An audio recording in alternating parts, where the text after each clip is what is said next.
నమస్తే, welcome to our channel. ప్రస్తుతం మనతో independent researcher and spiritual scientist Anil Raju గారు ఉన్నారు. వారితో మాట్లాడదాం.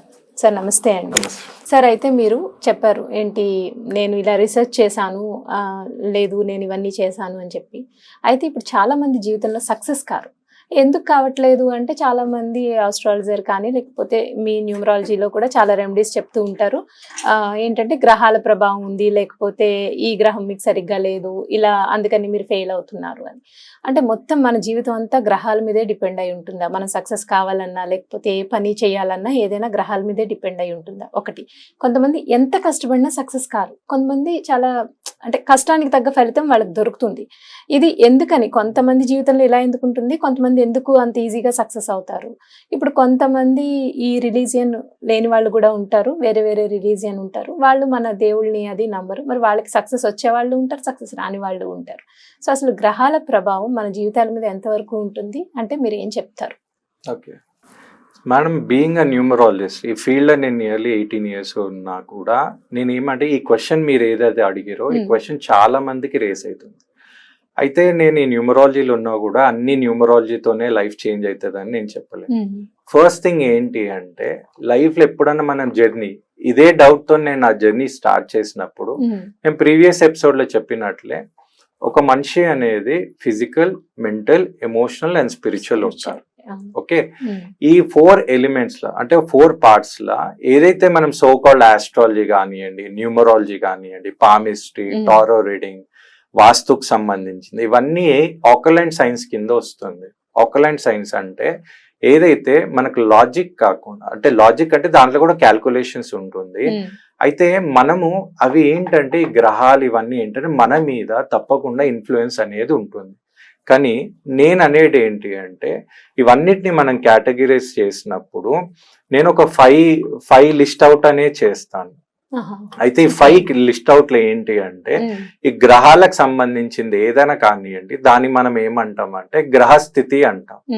ఓకే, మన లైఫ్ ఏ చేయాలి గ్రహస్థితి అంటాం. అయితే దానికి నేను ప్రయారిటీ ఇచ్చేది ఏంటంటే 5th place ఇస్తాను అనమాట. 5th place మనం ఇవ్వడం జరుగుతుంది.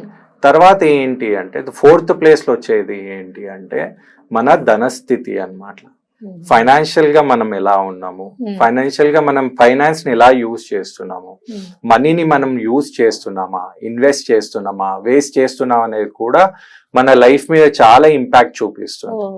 ఎందుకంటే మీరు గమనిస్తే ఇప్పుడు 2 brothers ఉన్నారు. ముఖేష్ అంబానీకి, అనిల్ అంబానీకి ఎప్పుడైతే ఆస్తి పంపకం అయిందో అనిల్ అంబానీకి ఎక్కువ స్కోప్ ఉండే సక్సెస్ కాదని, ఎందుకంటే ఆయనకి ఇచ్చిన సెక్టార్స్. కానీ గమనిస్తే ఈయన సక్సెస్ ఆయన ఫెయిల్, ఎందుకంటే ఆయన మనీని కరెక్ట్ మేనేజ్ చేయలేకపోయాడు. అయితే ఇప్పుడు 4th ప్రయారిటీ నేను ఇచ్చేది ఏంటంటే ధనస్థితికి. ఆ ధనస్థితి కంటే 3వ ప్రయారిటీ ఏంటంటే శరీర స్థితి. శరీర స్థితి అంటే మన బాడీ అన్నమాట. మీ బాడీని మీరు కరెక్ట్ ఎలా హెల్త్ గా చూసుకుంటున్నారు, మీరు దానికి కరెక్ట్ యూటిలైజ్ చేస్తున్నారా, లేకపోతే మీరు కరెక్ట్ దారిలో వెళ్తున్నారా?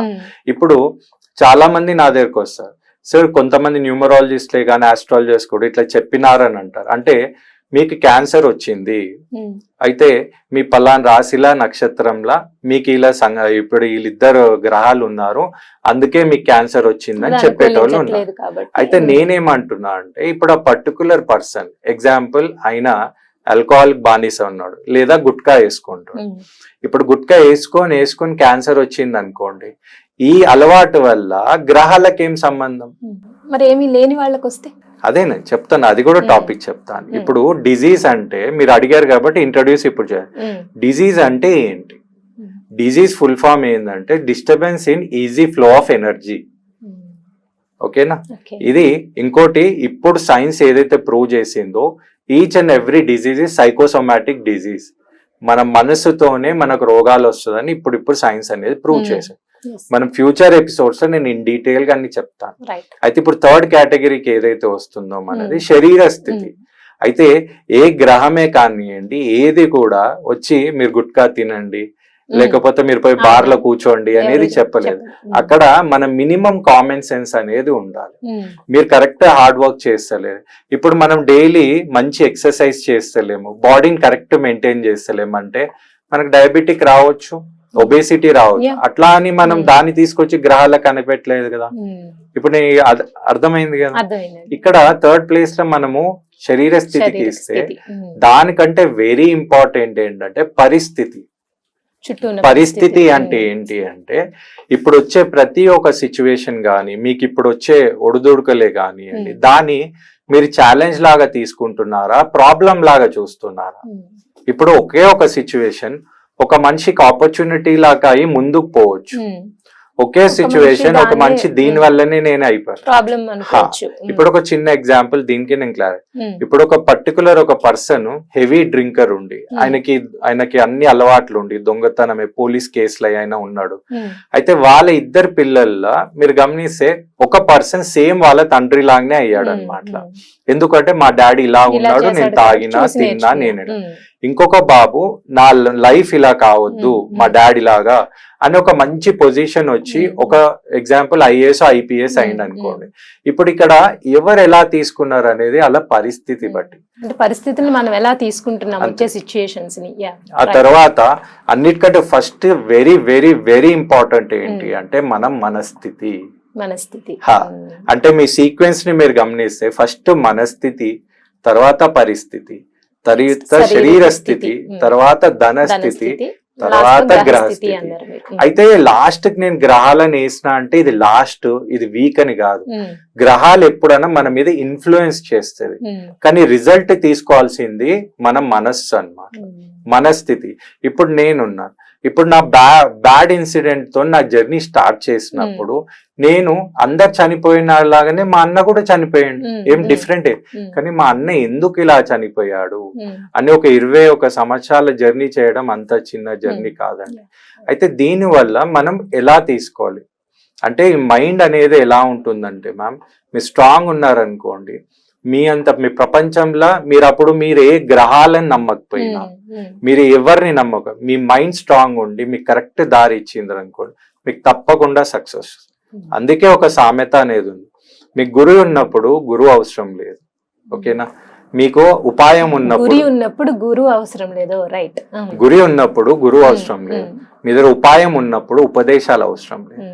ఇప్పుడు మీరు కరెక్ట్ మనస్థితితో స్ట్రాంగ్ గా మీరు ఫోకస్ చేస్తే తప్పకుండా మీరు సక్సెస్ అయ్యే ఛాన్సెస్ ఎక్కువ ఉంటుంది. ఎందుకంటే మన సంకల్పం మీద ఏదైనా సాధించవచ్చు. అందుకే మన ఋషులు ఎవరైతే గ్రహాలు కూడా ఇంపార్టెంట్ అన్నారో వాళ్ళు మనకి ఇంకొకటి కూడా చెప్పారు. అది ఏంటి అంటే ఈ సృష్టి అంతా దైవాధీనం, దైవం భక్తి ఆధీనం, భక్తి మానవాధీనం, మనస్సి మనసాధీనం. అంటే మీరు చూడండి, మీ మనసుని మీరు కరెక్ట్ చేశారనుకోండి తప్పకుండా మీరు ఏదైనా సాధించవచ్చు. ఇప్పుడు రీసెంట్లీ మీరు చూస్తే మహబూబ్ నగర్ లో మనకి ఒక చిన్న అంటే ఆమె చదువుకుంటుంది. మీకు ఏంటంటే ఈ మన ఎగ్జామ్స్ ఉంటాయి, గ్రూప్ ఎగ్జామ్స్ ఉంటుంది.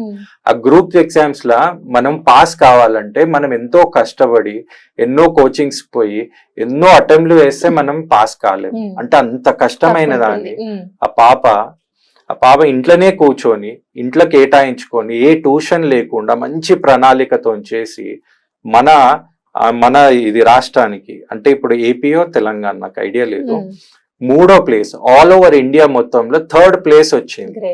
ఇప్పుడు ఆమెకు పోయి అందరు సన్మానం చేస్తున్నారు. కానీ ఆ సన్మానం రావాలన్నా మనకి మనస్థితి బాగుండాలి. అంటే నేను అర్థం చేసుకునేది ఏంటంటే మన మనసు స్ట్రాంగ్ ఉన్నప్పుడు మనకి దారిలు అనేది అనేకం కనబడుతుంది. మన మనసు స్ట్రాంగ్ లేనప్పుడు ప్రతిదీ మనకు కష్టం, సమస్యగానే కనిపిస్తుంది. సో మీరు నిజంగానే గ్రహస్థితులు అసలు ఎంతవరకు ఉంటాయి మనకి, అలాగే మీరు ఒక రేటింగ్ ఇస్తూ కొన్ని చెప్పారు, అవి చాలా బాగున్నాయండి, చాలా చక్కగా వివరించారు. ధన్యవాదాలు.